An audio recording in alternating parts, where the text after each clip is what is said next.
The Equitable Life Assurance Society presents This Is Your F.B.I.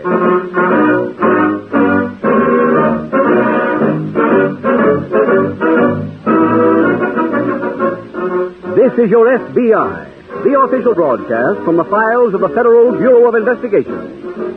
Presented transcribed as a public service by the Equitable Life Assurance Society of the United States and the Equitable Society's representative in your community.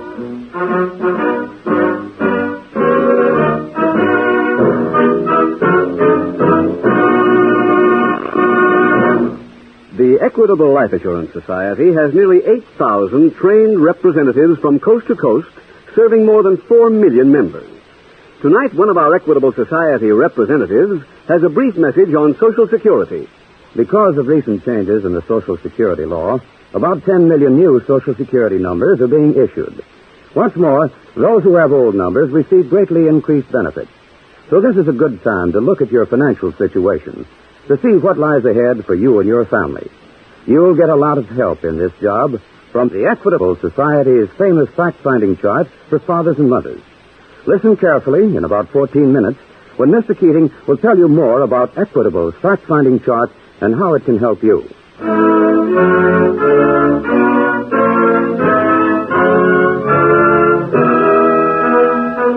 Tonight, F.B.I. file number 295. Its subject, subversive activities.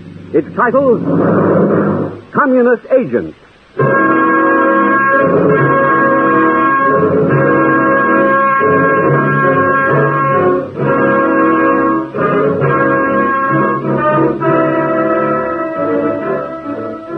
The United States is a nation founded in the blood of revolution. Perhaps for that reason, we as a people have always been uncommonly tolerant of minorities. However, there is a minority group among us today whose motives bear looking into. That group is the American Communist Party, and those who, while not belonging, subscribe to its ideals. What would these people, if successful in their attempt to overthrow this government, bring us as a substitute? Thomas Jefferson, a man they hold nothing but contempt for, once wrote, "The God who gave us life gave us liberty at the same time." The man who made the Communist International a reality, Nikola also had some words to say about liberty. He wrote, "It is true that liberty is precious. So precious, it must be rationed." This evening, the Federal Bureau of Investigation brings you a case from its files concerning a communist agent. A man who believes in this rationing of liberty. Not of his liberty, mind you, but of yours.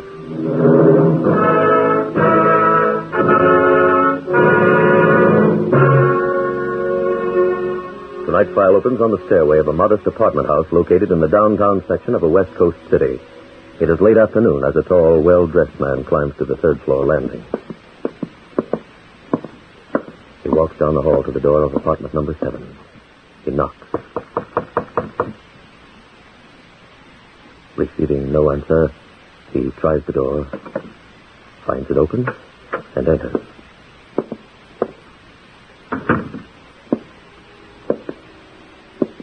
He looks around the small room. Finding himself alone, he removes his hat, puts it on the table, then sits down on a couch to wait.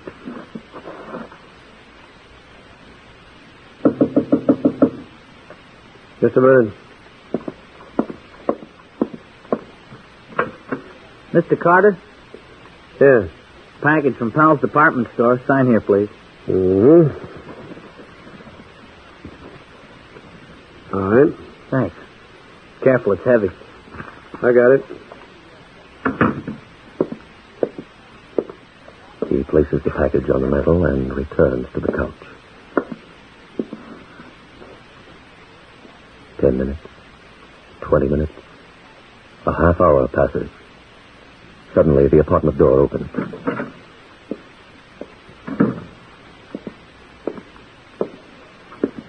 Hello there. What?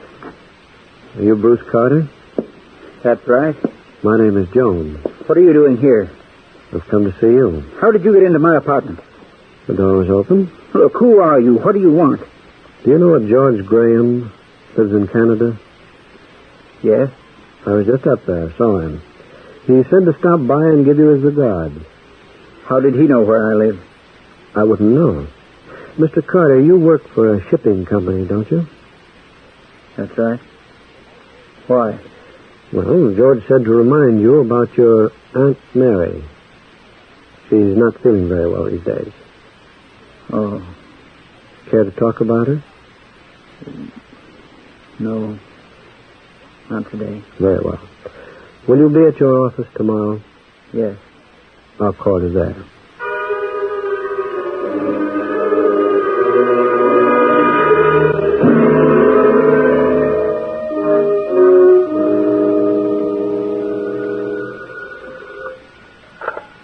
Hello? Bruce Carter? Yes? This is Jones. Oh. I hope I didn't make a mistake yesterday. About what? You are from Canada. Yes. And you do have an Aunt Mary? That's right. I thought maybe I had the wrong Bruce Carter. Mr. Jones, why did you call? What do you want? I'd like to ask a little favor. What kind? Your company has freighters to the Orient that make unscheduled stops along the coast. I'd like to get a list of the stops your boats will make any day this week. Why? A certain party wants to take a trip. Doesn't want too many people knowing about it. You? No, it's for a friend. Oh. Can you get me that list? Well, I don't know. Why not? Well, you Your can't... boats do occasionally carry passengers. And you wouldn't be cheating the company. The passage would be paid for. Well, I guess it's possible. Fine. How about making up the list and meeting me? Where? You know the drugstore on the corner of Main and Olive? Yes. I'll see you in front of there at 9 tonight.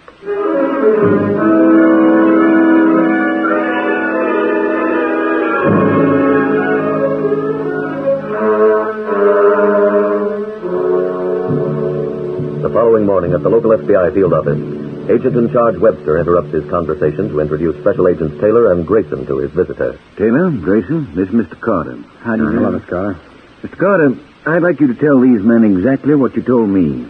From the beginning? Please. Well, my name is Bruce Carter. I came to this country a year ago from Canada. One of my friends up there was named George Graham. He was a communist, but that didn't make any difference to me. His politics was his own business. Then he started to make it my business. Oh, how, sir? He knew I read a lot, so he lent me books and pamphlets. Gradually, I became interested in communism. I wanted to join the party, but George said I'd be more valuable if I didn't. And when was that? About 2 years ago. My wife died last December, and I decided to move to the United States. Graham asked if I was interested in helping the party here. And I said yes. He said he'd see to it that I got a chance. And did you join the party when you came to the United States? No, George said not to do anything till I was contacted. Mm-hmm. And how long did that take? Nobody ever got in touch with me till night before last. I see. In that year, I had a chance to do some thinking and came to realize that the things the Communist Party says it stands for aren't what it's really interested in. Well, I applied for my American citizenship and just about forgot George Graham. Then this thing happened. What thing, sir? I got home the other night from work and found a man waiting for me in my apartment. I live alone, so he must have let himself in. He told me my Aunt Mary wasn't feeling well. That's how George Graham said my contact would identify himself. What was this man's name? Jones. He never mentioned any first name. Probably a cousin name. Yeah.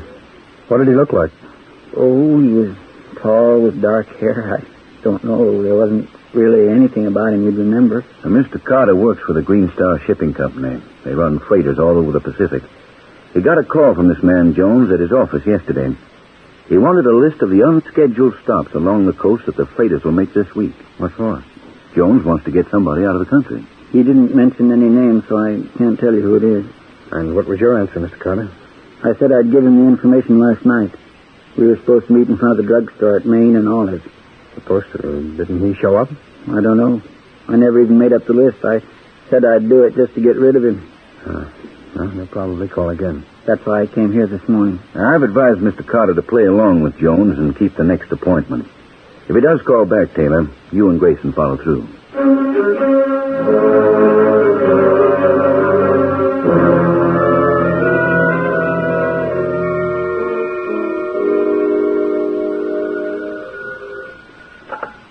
Hello?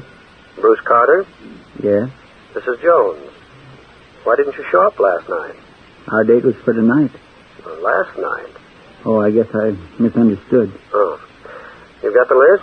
I'm working on it now. What's your number? I'll call you when it's finished. I'll be out. Well, what's your address? I can drop it by on my way home. I'd rather meet you someplace. My apartment? No, there's a cafeteria on the corner of 10th and Olive. Uh-huh. I'll meet you in front of the place at 9 tonight. And don't forget the list. I won't. Goodbye. Bye. Operator, get me the F.B.I.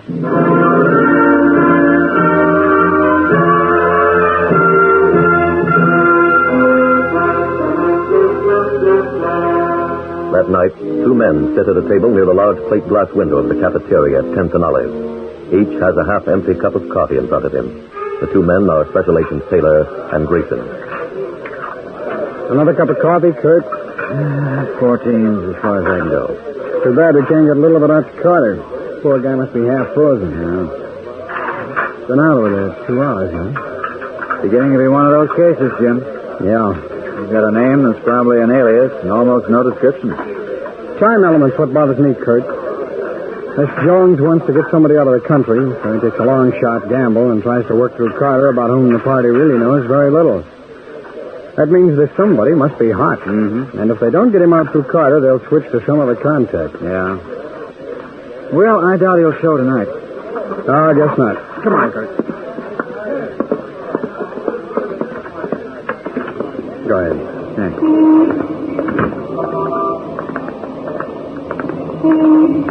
Come on, Mr. Carter. Don't you want to wait anymore? No, we might as well face it. This time you got to stand up. I don't understand. Well, he probably got suspicious when you asked about his phone number and address this morning. Say, I thought of something while I was waiting here. I don't know if it'll be of any help. No, what is it, sir?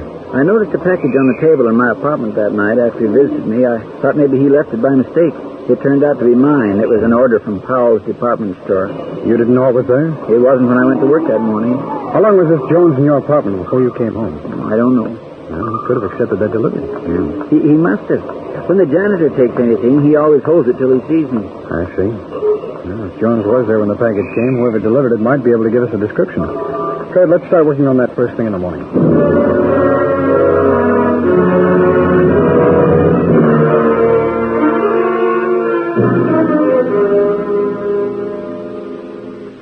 Webster, may I see you a minute? Oh, come in, Taylor. Thank you. Did you get my message about Jones not showing up last night? Yes, that was bad news. No, we're working on a new lead now. Oh, what's that? A package was delivered to Carter's apartment from Powell's department store the day that Jones let himself in. There's a chance that Jones accepted delivery. How far have you gone with it? Well, Grayson's at the store now trying to locate the delivery man and also the receipt. Well, I hope you get a result. You see, I thought this was just another subversive activities case when Carter came to see us. But Washington called on it a few minutes ago. Oh, they have any idea who Jones is? No. But from what they said, the man Jones is trying to smuggle out is probably Arthur Harrison. Who's that, sir? A friend of some individuals who've worked on some of this government's top secret projects. Oh. He's under indictment now back east for failure to register as a foreign agent. Washington has information that he came here by train 3 days ago. That's the day that Jones visited Carter's apartment. Yes. He must know plenty if they're trying to get him out of the country. Well, I'd better get over to the store and give Grayson a hand, sir. Well, go ahead, Taylor. If you need any more men, call me. The director wants every facility of the office used on this case. So as of right now, we've all got one job. Locate Arthur Harrison.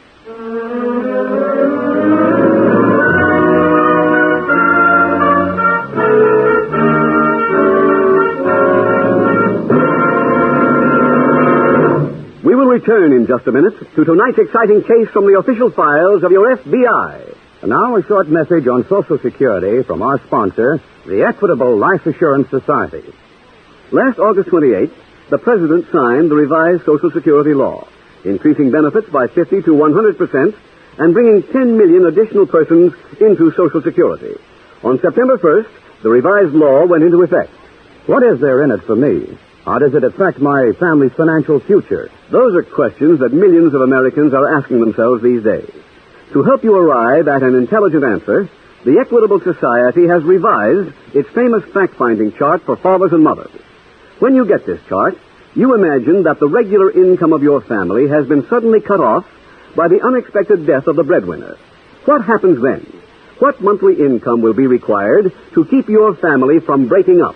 The fact-finding chart for fathers and mothers will give you a reliable and accurate answer. With their new Social Security benefits, how many additional dollars will they need every week to be well-fed, well-housed, well-clothed until the youngest child finishes high school? The fact-finding chart for fathers and mothers will give you an answer you can trust, guide you every step of the way with simple, easy-to-understand pictures. Once you have the facts, you can plan intelligently.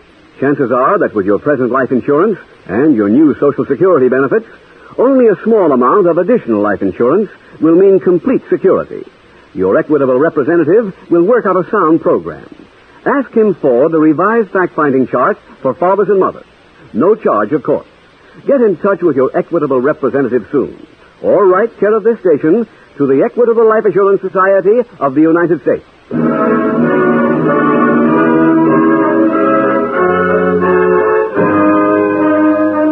And now back to the FBI file, Communist Agent.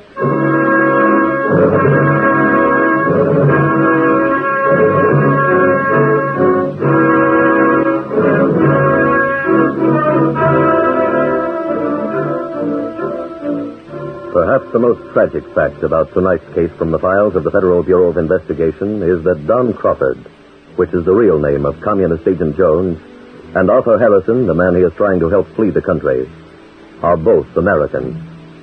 Each was born in this country and grew up with the advantages that are inherent in that statement.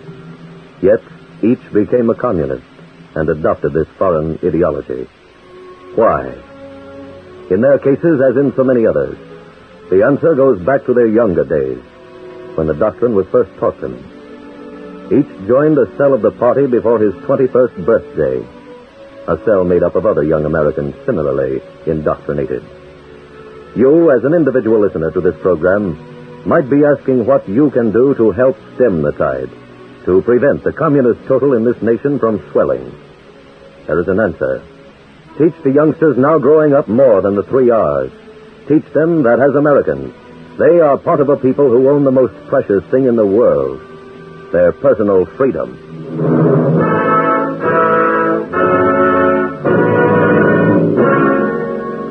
Tonight's file continues that same morning at a small furnished bungalow on the outskirts of the city.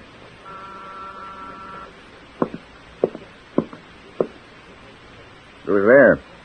David Harrison. Oh, just a moment. Good morning, Jones. Morning. Here's the papers. I brought some groceries. Oh, thank you. Just having breakfast? Yes. Can I pour you some coffee? No, I'm only going to stay a minute. How are you coming along with the steamship companies? Well, I think I should know something later today. I hope so. I don't particularly enjoy being holed up in this place. Anything I can get you, Mr. Harrison? Yes, some books. I've made out a list here. Would you get them for me? Sure, let's have it. Here you are. Good. Anything else? A nice ocean voyage.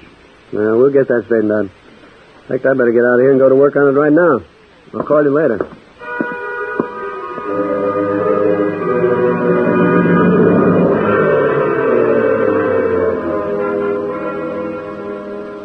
Jim? Jim. Oh, hi, Kurt. Hi. This is Fred Spencer, the delivery boy who works Carter's neighborhood. Fred? Did you work this past Monday? Monday? Sure. Anybody else make deliveries along your route? Nope. Then you delivered a package to somebody named Bruce Carter at the Kenmore Apartments Monday afternoon. You remember that? The Kenmore Monday. Uh-huh. 3rd floor? That's right. Do you remember who you gave the package to? It was a guy. You remember anything at all about him? I don't remember his face. He was kind of tall. Did he sign for the package? Oh, sure. I wouldn't give it to him unless... Yes? Oh, you got something, Mr. Davis? Yes, here's that receipt you wanted. Oh, fine, thanks. Is this the one that Carter is supposed to have signed? Yeah. Yeah, it's his name, all right. That's Jim. It doesn't look like his signature. No. Well, come on, Kurt. Let's get back to the office.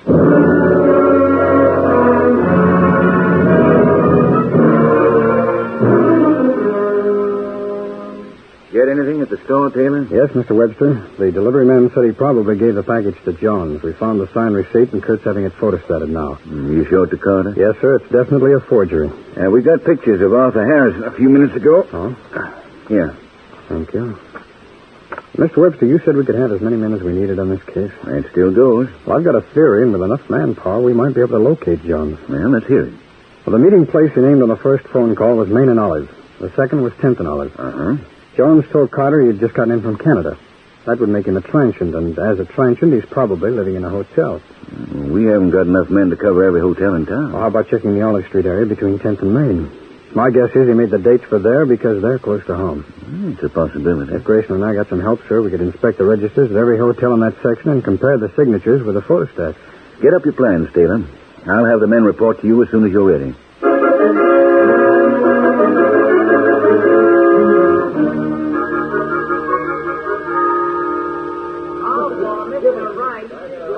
Kurt, let's have a few pages from the register, huh? In here.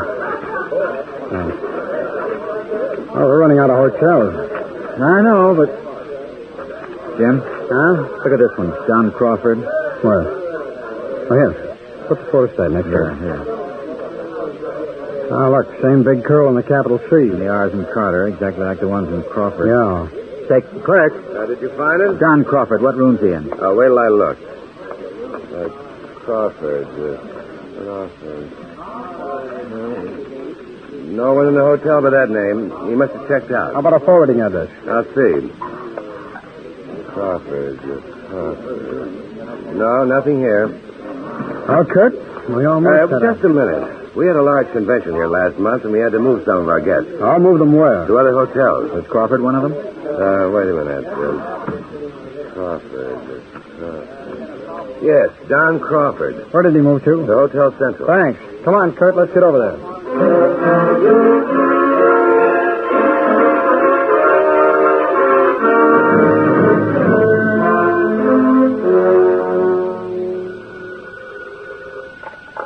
Hello? Mr. Harrison, That's right. this is Jones. I've got good news. You leave tonight. From where? Up the coast.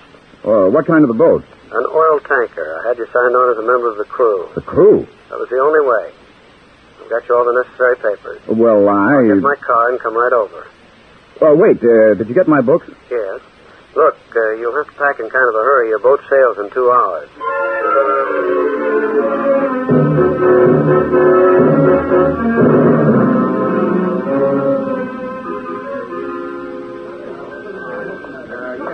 Can I help you, gentlemen? Yes, we're from the F.B.I. Here are my credentials. Mm-hmm. Now, what can I do for you? I want to see a Don Crawford. He just checked out. When? A few minutes ago. Any idea where he went? No, but maybe the doorman can help. Well, Charlie! Yeah? Would you come here, please? What is it? Somebody named Don Crawford just checked out. You see him? Tall guy? That's right. Left a couple of minutes ago. Carried his own bag. Take a cab? No, he walked to a car down the block. Drove away. What kind of a car was it? I don't know. Here's how little you missed him by, Mr. Taylor. We haven't even found a duplicate of his bill. Is that it? Mm-hmm. Here. Thanks. Where are your house phones? Around to the right. Kurt, I want to check something.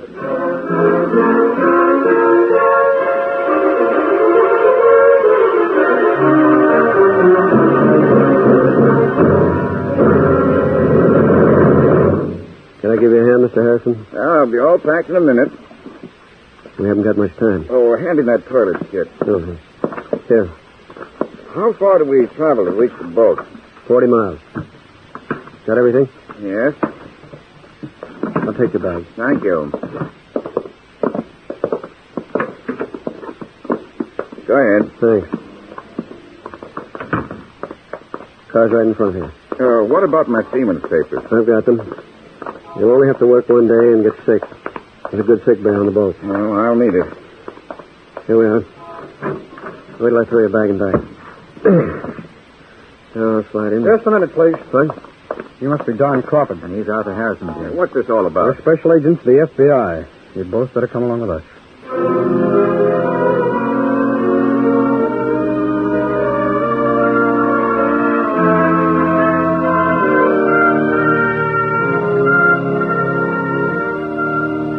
Arthur Harrison was given 5 years in a federal prison for a violation of the Federal Registration Act.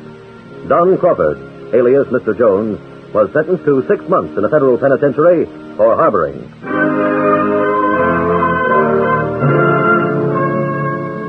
Special Agents Taylor and Grayson were able to apprehend these 2 men because the last charge on Don Crawford's hotel bill had been for a phone call. A call to Arthur Harrison's bungalow. These 2 arrests did not, of course, end the subversive work of the Communist Party in the United States. They are still active in every state in the Union, but they can be prevented from accomplishing their goals with the aid of an alert, watchful citizenry. If you suspect anyone of espionage, sabotage, or subversive activities, report the facts to the Federal Bureau of Investigation. Please report only facts. Remember that the ideological war between communism and democracy is a battle between the big lie and the big truth. So avoid reporting malicious gossip or idle rumor. Get the facts. Then turn to page 1 of your telephone directory for the number and call the nearest field office of your F.B.I.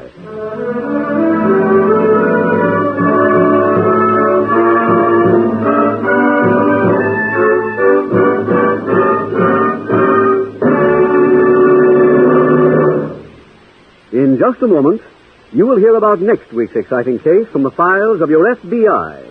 But first, another quick message from our Equitable Society representative on the fact-finding chart for fathers and mothers. I'd just like to remind you that this Equitable chart is really easy to get. There are over 8,000 of us Equitable Society representatives, and any one of us would be happy to bring you, without charge, without obligation, Equitable fact-finding chart for fathers and mothers.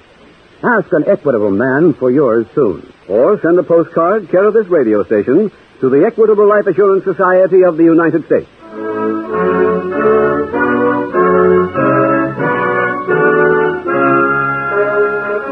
Next week, we will dramatize another case from the files of the Federal Bureau of Investigation. File number 296. Its subject, armed robbery. Its title, The Floating Stick-Up.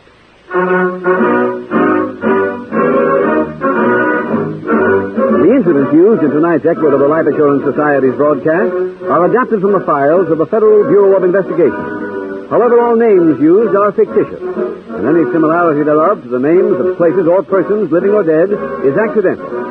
Tonight, the music was composed and conducted by Frederick Steiner. The author was Jerry D. Lewis. Your narrator was William Woodson, and Special Agent Taylor was played by Stacy Harris. Others in the cast were Parley Bear, Whitfield Connor, Tony Hughes, Bill Johnstone, Gil Stratton Jr., Tom Tully, Theodore Von Elk, and Carlton Young. This Is Your F.B.I. is a Jerry Devine production. This is Larry Keating speaking for the Equitable Life Assurance Society of the United States and the Equitable Society's representative in your community, and inviting you to tune in again next week at the same time when the Equitable Life Assurance Society will bring you another thrilling transcribed story from the files of the Federal Bureau of Investigation. The Floating Stick-Up on This Is Your F.B.I. Stay tuned for the adventures of Ozzie and Harriet. There's fun for the whole family when Ozzie and Harriet come your way next.